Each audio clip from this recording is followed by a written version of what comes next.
Hello everyone, and welcome to this next Ask a Geographer session with me, Professor John Anderson from the School of Geography and Planning in Cardiff University. And in some of the other pods, we've looked at issues of regeneration.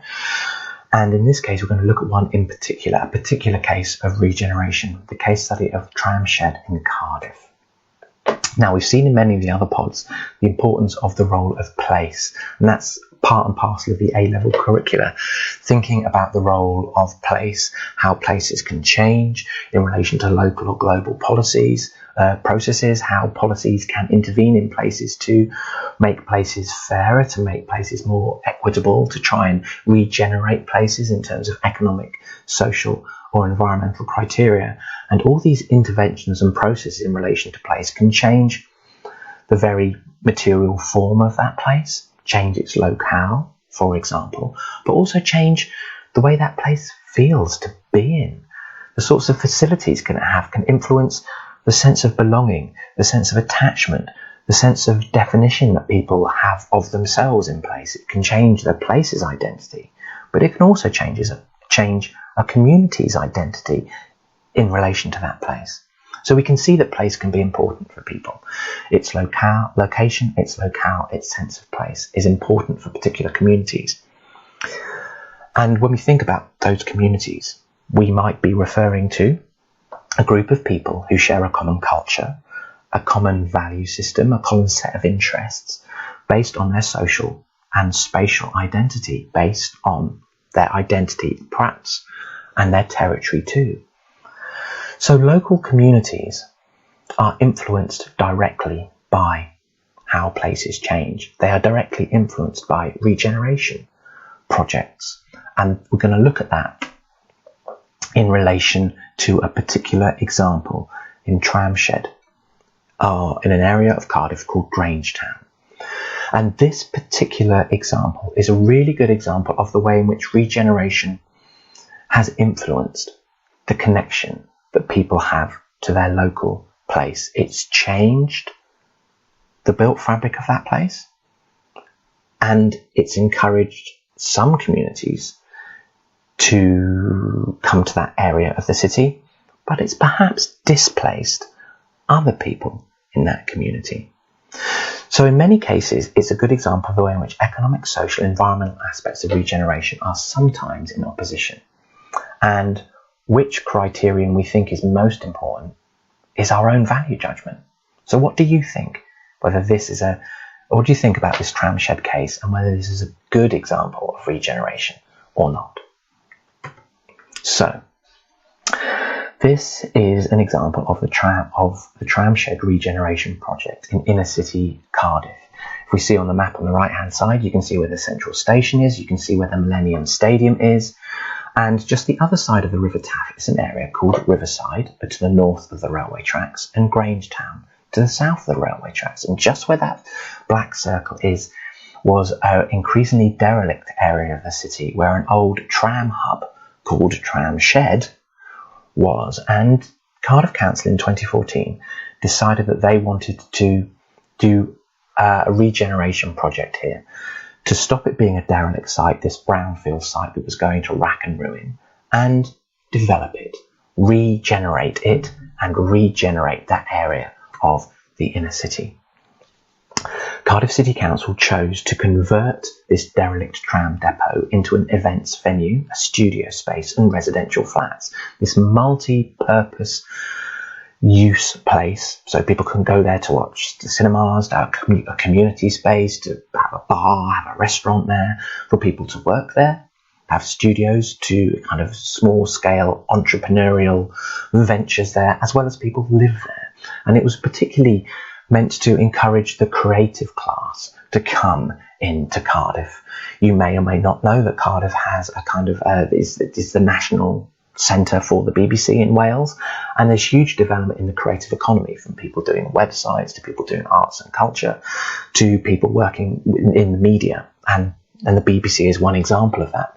But that was particularly based in the city centre and also in Cardiff Bay, and what they wanted to do was get a new hub in this twilight zone, this inner city area, this brownfield site just outside the city centre, just the other side from Central Station, and encourage this creative community to come into Grangetown through this tramshed regeneration. So it raises the question, if you like, who would this regeneration project be successful, and if so, who for? The First Minister, Carwyn Jones, wanted this building to be back in operation. He said this is an iconic building and we want to put it back into action, not just for Cardiff but for Wales as a whole. This might suggest, therefore, that the community it seeks to benefit might be that broader creative community that benefit Wales as a whole. It may or may not benefit local people, but the vision, nevertheless, was to develop a building where the creative community can develop and thrive whilst also interacting with the local community in a positive and inclusive way, at least acknowledging that they were at least two different communities here with potentially compatible demands. But would that happen in practice? Would this multi-event venue with its kind of commercial hub and its studio flats benefit the local community? So the intention, as the architect suggested, was to develop a vibrant new small businesses offering cultural facilities and local set-up businesses in the community, and be an integral part of the renewal of this area of Cardiff, and perhaps generate more redevelopment to the south. Or as Alt Cardiff, a local media outlet suggests, Tramshed has been transformed into a money-making machine. You redevelop one area and it creates a stimulus for activity. New people are drawn in, people with money, and everybody benefits.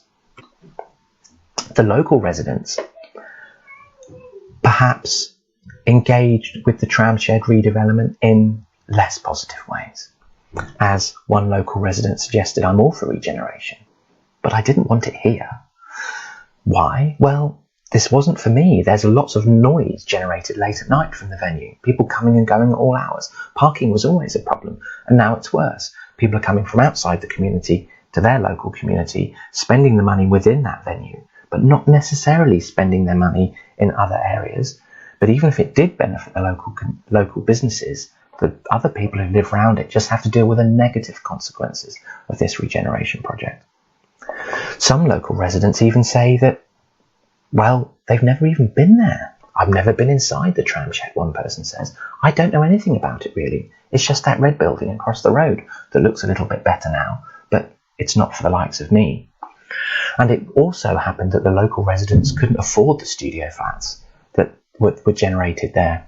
It was supposed to be that they were going to be entry-level flats at about £140,000, but when they opened in about 2018, the lowest level price was £180,000, which was simply beyond the capacity of most local residents to afford for simply a 1 or a 2 bedroom flat. It suggested, therefore, that this project wasn't there to benefit the local residents. It was there to benefit a different community, to forward the creative class, and it didn't really matter that the local communities were kind of left out of this project. So, in summary, therefore, we could question whether this was a regeneration project at all, or was it perhaps a gentrification project? Gentrification, as I'm sure you know, is, as Matthews tells us, the replacement of traditional inner-city, working-class residential areas with improved housing, more affluent inhabitants, and more upmarket services. Tramshed was not sold to the local community as a gentrification project. It was sold to them as a regeneration project. But in practice, it's benefited the more middle-class incomer than it has the local resident.